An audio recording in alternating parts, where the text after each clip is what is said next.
What's up, y'all? Feeling a little retro today. Just finished up a series and I want to talk about it. Let's get into it. I know as close as I am now, I will struggle, I will shout. There's no stopping. What's up, ladies and gentlemen? My name is William. I am the Ramblin. Welcome back to my channel here on YouTube. Thank you very much for your continued support. And if you're new, welcome. So this video and the next series of videos, or if you're watching this later on, the videos in this playlist are going to be a retro review about one of my favorite shows growing up as a kid, Boy Meets World. How this is going to work is we're going to break down, each video is going to be a breakdown of the season.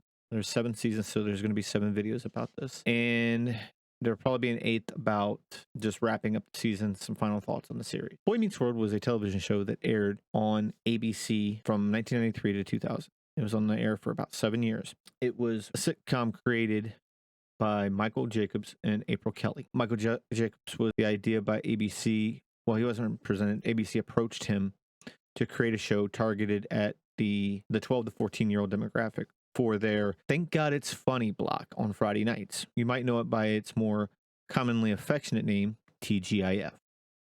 TGIF Fridays was the place to be back then. I remember watching these lineups with, Step by Step and Family Matters. And you had dinosaurs. You had Hanging with Mr. Cooper, Sister, Sabrina the Teenage Witch eventually. And the list goes on and on and on and on. I mean, but we're here to talk about Boy Meets World. ABC already had a young talent signed at 11 years old. Michael Jacobs picked him because he thought it'd be a decent actor to build around.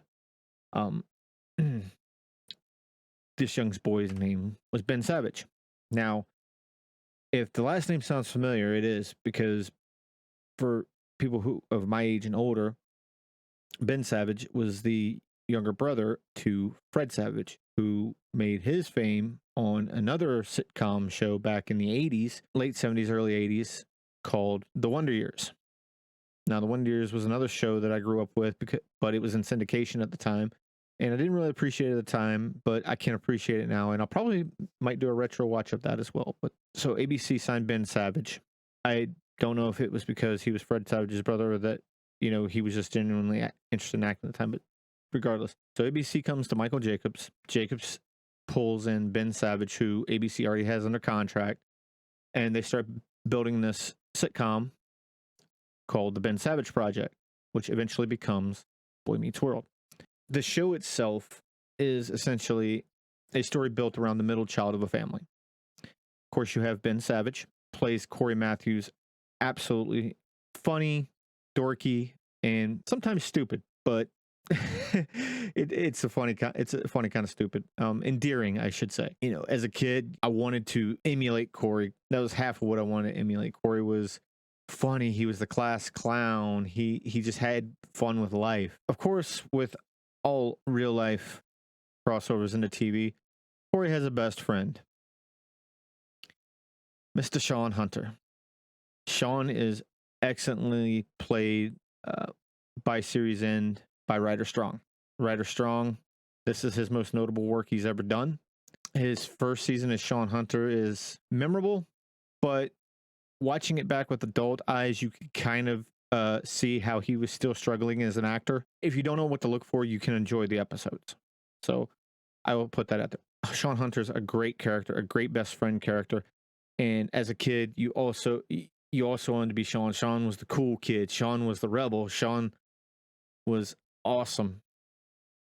And you kind of wanted the long hair and, the bad boy attitude. But of course, as you get older, you realize Sean Hunter had a lot of growing up to do and a lot of things to learn about life. So that's why this show really worked, in my opinion, was the duality between Sean and Corey, because this was the center of the show in my humble opinion, Corey and Sean's relationship. Later on, it became Corey and Topanga's relationship, but for most of the run of the show, the core, the heart of this story was Corey and Sean's relationship as it relates to how they deal with life, how they deal with lessons, and we'll get into that. We were talking about how this show centers around Corey Matthews. And Michael Jacobs wanted the show because everyone else was doing, the oldest child or the youngest child or this or that. Michael Jacobs wanted a story told based around the middle child of a family. So that's what he did. He built the show as Ben, because Ben is the middle child. Speaking of children, the older brother, Eric Matthews. Eric Matthews is played by an actor known as Will Friedle or Friedle. I've heard it pronounced both different ways, so it's either Friedle or Friedle. Will Friedle has played many different characters through his voice actor work, but he is long going to be remembered as Eric Matthews, the loving, endearing older brother to Corey and Morgan. In the first season or two, Eric, he has his sombering moments. He has his moments of being, you can tell he's the older brother and he thinks he's the wiser brother, but there is also shades of the class clown Eric, the Eric that breaks down later on in the seasons and becomes just an idiot sometimes. But there's shades of both sides, and I think that's one of the reasons why this is such a great character, because Michael Jacobs, how he wrote him, I don't know if this was just how he wrote him or how he wrote him and then Eric or Will interpreted it, but it was fantastic. I absolutely love how they molded this character over time. A lot of people argue that Eric became stupid, but no, he didn't become stupid. I will get into all of that later on, but right now this is just an initial introducing you to the characters. The matriarch of the family, William Russ. William Russ is one of those character actors that you see in different shows, different movies. His role as Alan Matthews is what endeared him to the public, is what endeared him to generations of people growing up. He's the dad everybody wanted. He's the father figure everybody wanted. Was Alan Matthews perfect?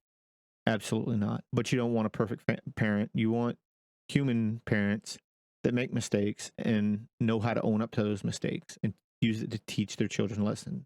And this is what Alan was great at. He was great at teaching lessons. He was great at being there for his kids and not always knowing when to back down, but knowing when he wasn't 100% correct. He had great life lessons. He was loving, endearing, and William Russ played him amazingly well through 7 seasons of this show. He was the actor in the credits.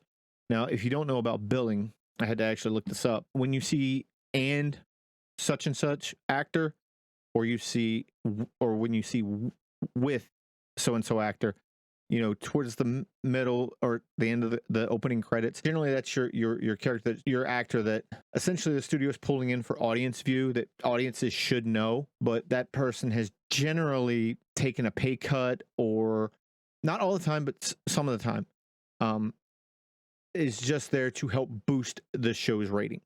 William Russ was the and in this show. He was freaking amazing because he had the most credits of anybody on this show, except for maybe William Daniel. William Russ can also play a great villain. It's actually how he got started out.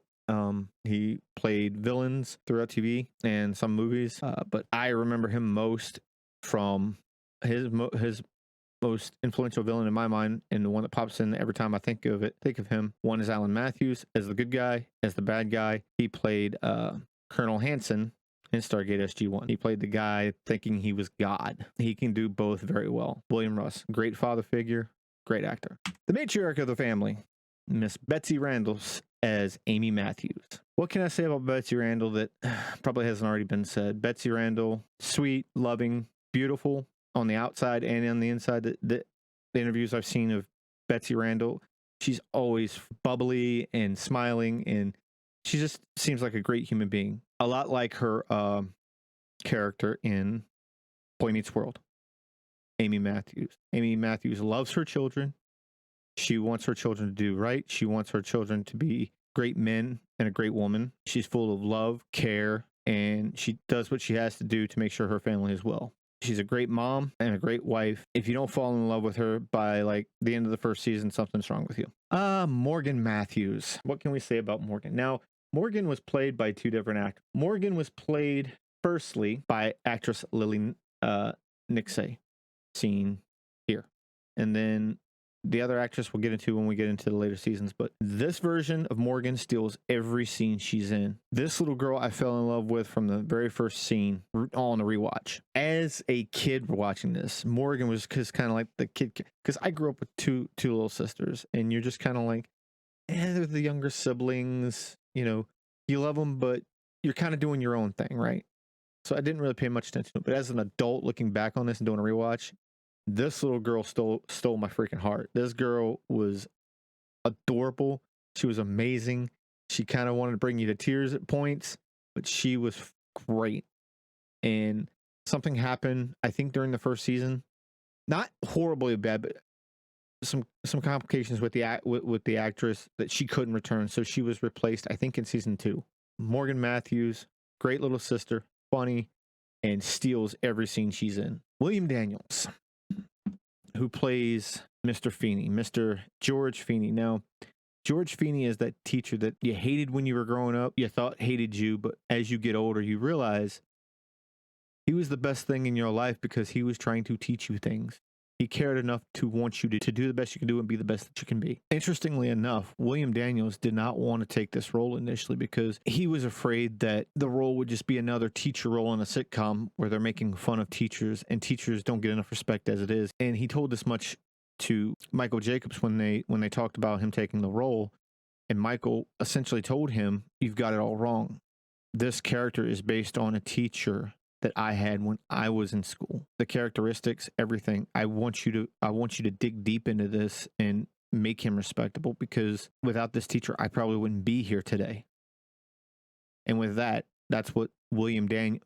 Now I'm paraphrasing a little bit of this, but essentially the point is that William Daniels didn't want to make fun of teachers, and Michael Jacobs said, "No, this teacher is going to be one of the centers of the show."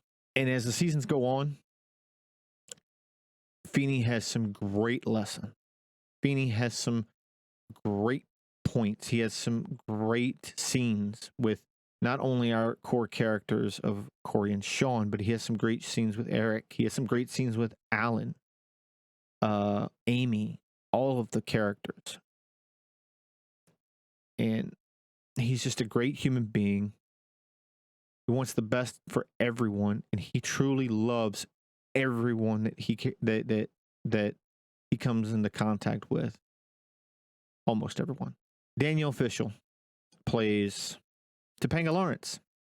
Topanga Lawrence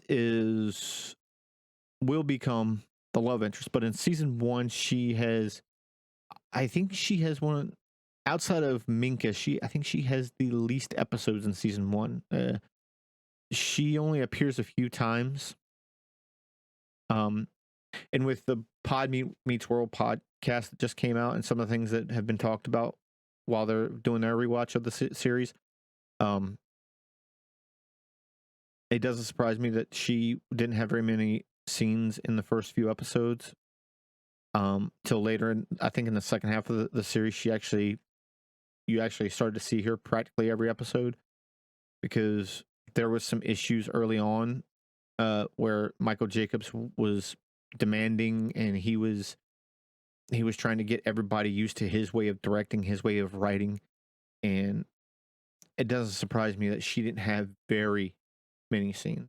Not because there was any friction between the two, just they were still trying to find the show. So, very endearing character sometimes. When you first meet her, she's a very much a hipster type character, of nature type character, and then she slowly changes over time. She's a weirdo. She's a weirdo in a good way. I mean, I was a weirdo. That's one of the reasons why a lot of people connected with, because she was the outcast. She was the one nobody wanted to be around. Because there's a great scene in one of the episodes of the first season where it's the table of weirdos, geeks, and nerds, and Sean and Corey are looking over. They're like, "You don't want to go sit over there." And then Corey ends up going over and sitting with them for the week, and getting to know them. And it's just a great episode and it's one of those episodes that I was like, this was me growing up.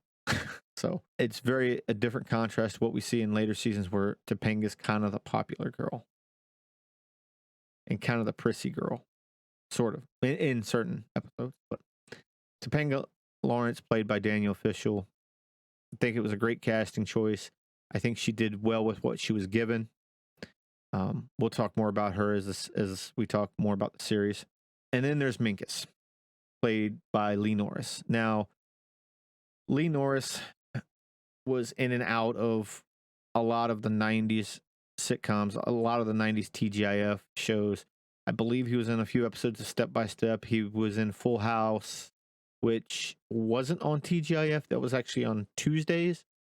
But he was in all those popular shows in the 90s as different characters. But Minkus is probably the one that he's best known for because Minkus was the nerd, the geek. Now, he only makes a couple of appearances throughout the first season. I think he makes like 5 or 6 appearances, and then we rarely see him throughout the rest of the series. But he leaves such a lasting impression that towards the end of the series, one of the last couple of seasons, the last season they're in high school, they're about to graduate. Minkus comes back, and there's a great back and forth between him and Corey and Sean, and it's freaking hilarious. And when we get to that season, we'll discuss that. That's the cast. That's the cast of Boy Meets World. It's a little bit of an intro for it. So season 1 is pretty much your standard season.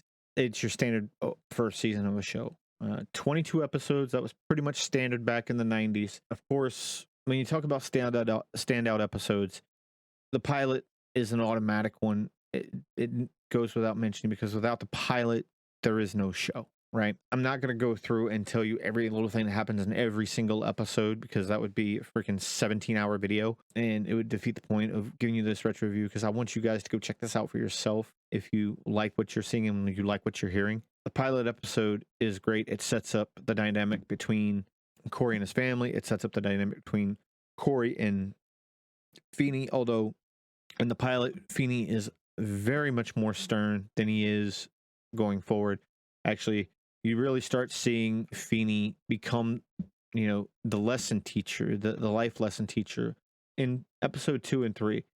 You start seeing a little more. And by season, 4 and 5, Feeney is a little bit more Feeney and less, the over the top stern teacher. But yes, you get a good feel in the pilot episode for, what these characters are and why you should care. So, but the first standout episodes for me, On the Fence is a great episode featuring Corey, featuring Alan.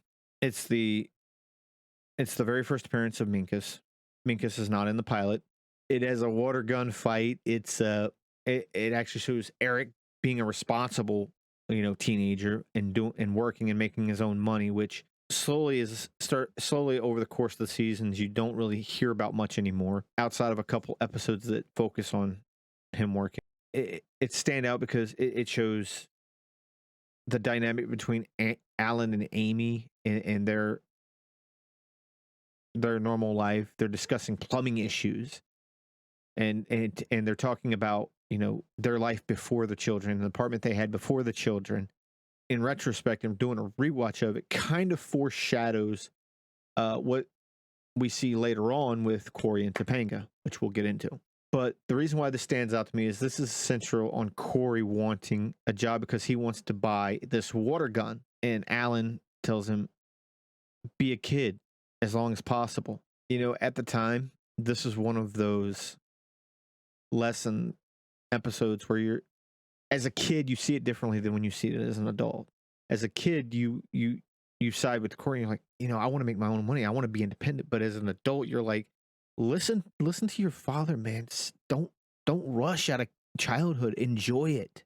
But we as kids would never listen because we want the materialistic things as a kid. As an adult, we don't tend to cherish the material things so much as we cherish the life experiences that we had and we can never get back. We have to rely on memories for those, or think about the things that we never did that we could have done as kids. So this is why this episode stands out to me, because it's a great dynamic between father and son, adult and child, watching it as a kid versus watching it as an adult. It's why it's such a good episode and why Boy Meets World still holds up for the most part today. And there's some shenanigans about painting a fence and getting into it with Mr. Feeney about the fence and all of that. But the standout moment from this episode to me, again, was after everything's said and done, Alan Corey thinks he's in trouble and he's got to finish and be responsible and all this. And Alan just he gets him his water gun and he says, "Be a kid as long as possible. I'll finish painting the fence. Go have fun." And at the end of the episode, you've got all the family sitting around the dinner table, and Corey took the rest of the money he got from painting the fence and painting the windows. He actually traded in his big water gun. And he got everybody in the family water guns, and they're having a water gun fight at the dinner table, which was so freaking 90s and so freaking what I grew up with. You know, the fun stuff, family stuff that I grew up with.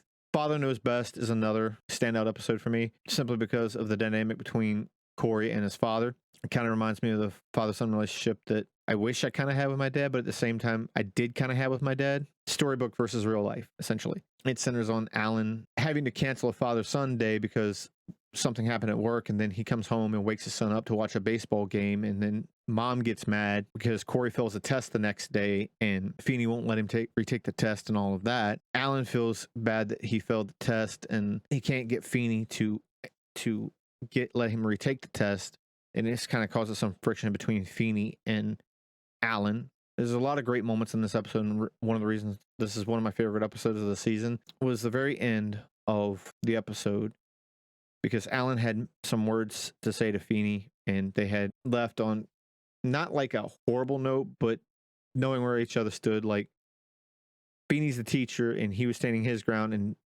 Alan's the father, and he's standing his ground. They're kind of at a standstill. Feeney has this moment of clarity, and we get some reveal on Feeney and his father. We realize that Feeney was so stern with Corey about the test because he was coming from a personal experience of his father of, you know, doing what you need to do, but not remember that as a kid, he just wanted to listen to the radio with his father. So it was kind of coming from a personal point of, well, I didn't get to, so why should you, you know? But in the end, Feeney comes around, and he has a great quote here, and I'd like to read it for you. He says, quote, "Education is not about obscure facts and little test scores. Education is about the overall effect of years of slow absorption, concepts, philosophies, approaches to problem solving.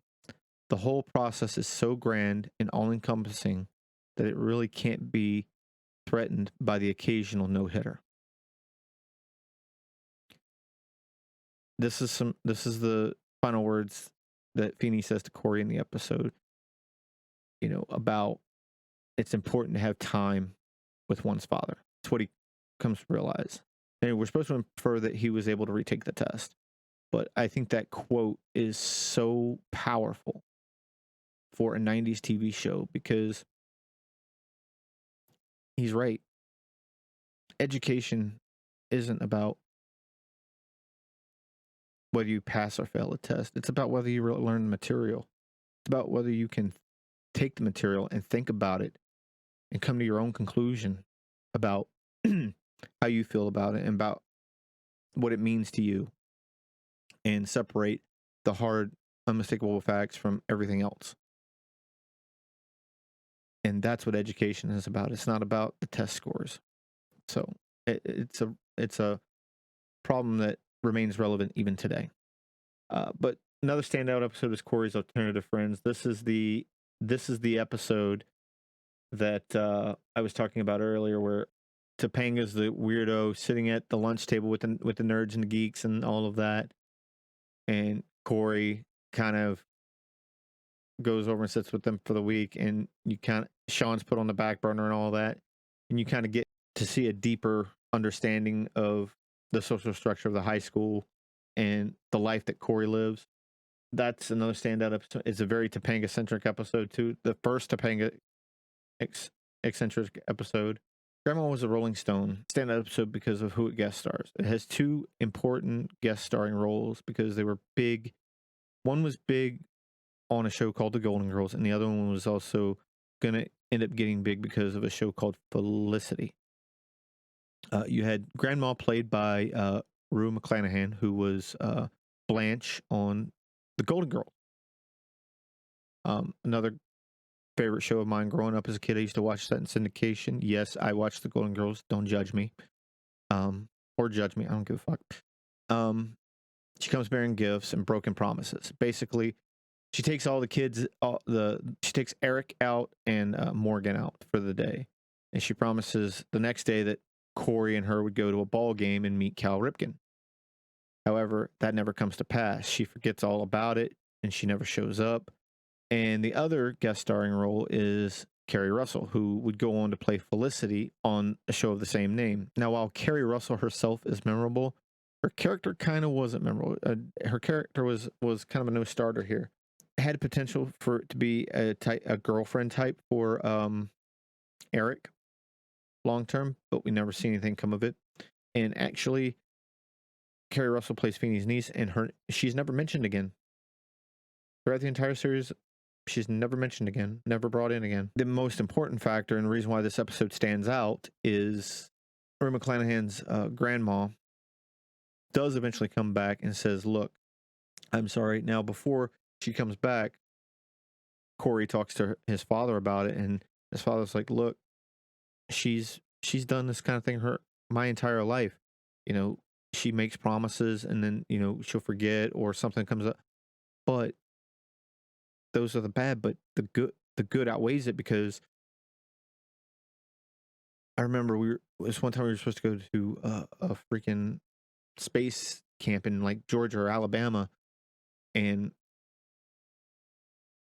he was so excited and she forgot about it or blew it off or something came up and she couldn't do it. But then one night she woke him up in the middle of the night, threw him in the camper, and they drove to Cape Canaveral to watch an actual rocket launch.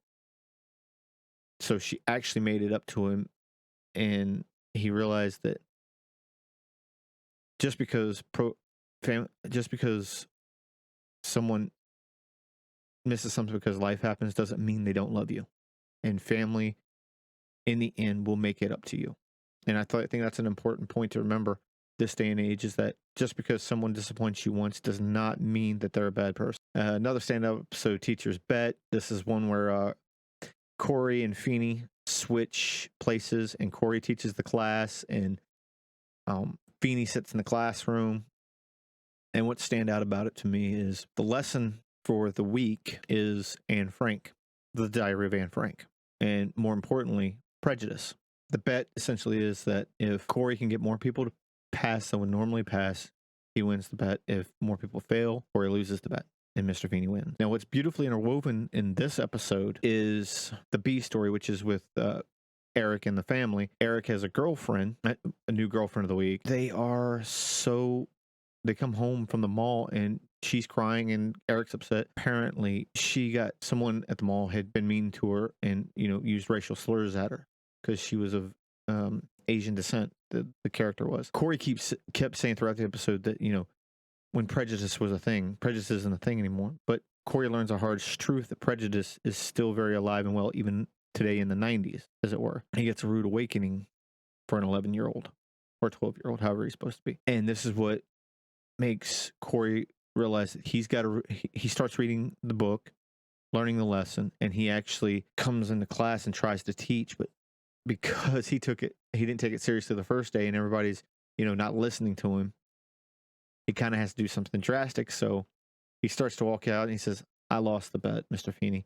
So he walks out. Meanwhile, Feeney's dressed as a kid with, you know, baseball jersey and all that, baseball hat and everything, sitting on a table playing cards with Sean. It was freaking hilarious. As he stops at the door, turns around, and he looks at Sean, and basically he calls Sean an Italian racial slur.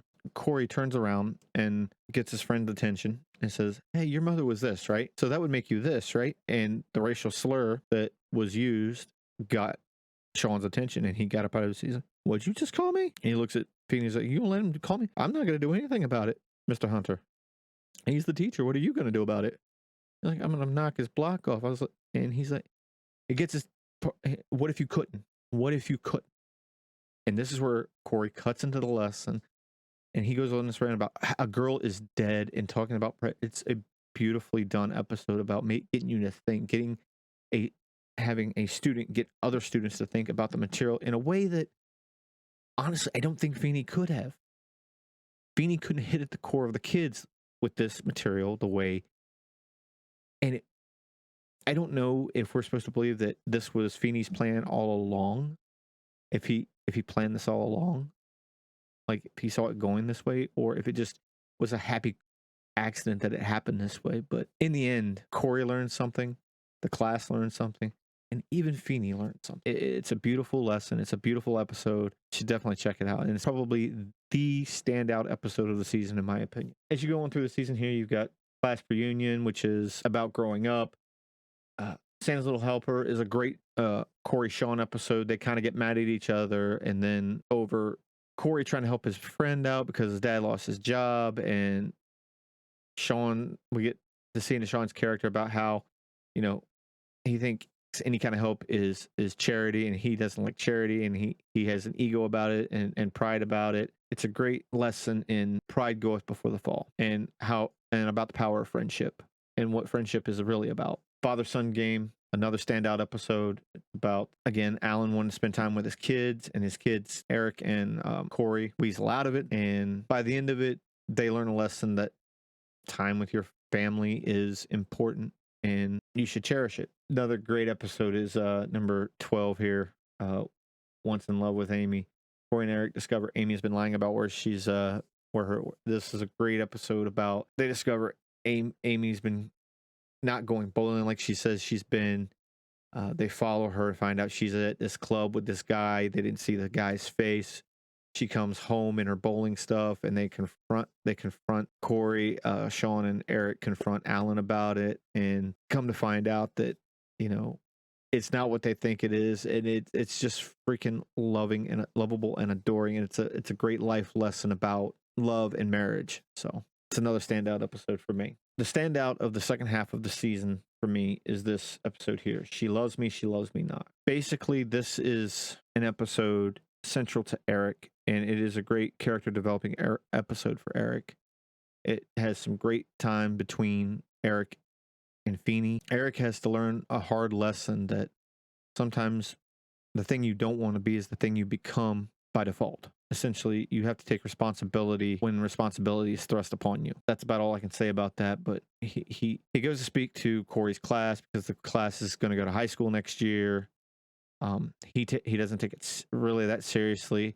Then later on, he comes to find out one of the female students is in love with him, and this, that, and the other, and he rebukes her. It's very funny and very, very cute. But then that's what wakes him up, and he goes and talks with Feeney about it. Then he comes back to the class and has a serious talk with them. It's a very coming of age story, essentially. The standout of the second half of the season. The Fugitive is a really really good episode about friendship between Corey and Sean. It's another standout episode. Another must-watch episode for the series. Kid Gloves. Great father-son story about Alan giving his son a present. Corey doesn't know what it is or appreciate it. Alan doesn't get a chance to tell him before he loses it. He thinks he's lost it. By the end of the episode, we learn what that present meant to his dad, and it's a great bonding thing for Corey and Alan, and Eric as well. And the last two episodes of the season are must watch as well. Boy Meets Girl, which is all about growing up and, you know, changing and being interested in things you weren't before, what's to come. And then I Dream of Feeney is, of course, the season finale. It's just a great fun episode about Corey thinking he's put Feeney in the hospital through his antics. But overall, it's a good first outing for a new show in the 90s. I think the first season is definitely must watch if you're gonna watch this show. You'll get a great sense of why it's a beloved show. The rest of the series essentially is blueprinted right here. You know, you've got the family themes, you've got the life lesson themes, you've got the friendship themes, the love lesson themes. It's all here, and it's just a great show for, you know, kids to watch with, you know, their parents or with their siblings or even with their friends. And everybody takes something different away from it, right? It's a great series to go back and watch it from an adult perspective. The one gripe I do have about the series is about the season as a whole is you see how Corey and Sean never really take school seriously. Through all their lessons, it's never shown that they change any. Trying to take school seriously. We never see exactly how they're making it through school being the way they are. It's kind of one of the gripes that I have about the show. I mean, we always get Corey's a C student and Sean's a D student, but we never see them like take it seriously and become better throughout season one. Which it's season one, so I can kind of let it slide. But as you'll come to notice when I talk about this more throughout the next 6 seasons, it kind of becomes a weak point of the series for me. Overall, season one, many standout episodes, many great life lessons. I think it is a definite must watch for everyone who enjoys good, heartwarming, fun, friendly family shows that are just good to sit down, eat popcorn, watch with the family. That's what this is. And that's my take on season one of Boy Meets World. Let me know what you think in the comments below. Check out all my links down below for Facebook, Twitter, Instagram, TikTok, all that mess. Don't forget to like this video, share, and if you dislike, comment what you didn't like about it in the comments below. Let's have a conversation. And for everybody, comment what you liked and what you didn't like. Agree with me? Disagree with me? Let me know what you think in the comments below. I do stream every Tuesday and Saturday on Twitch. If you want a more personal experience and talk to me one-on-one, that link is in the description box as well. We do some gaming over there. Outside of that, that's it for me. Until the next video, y'all. Happy viewing. Have a good one. I know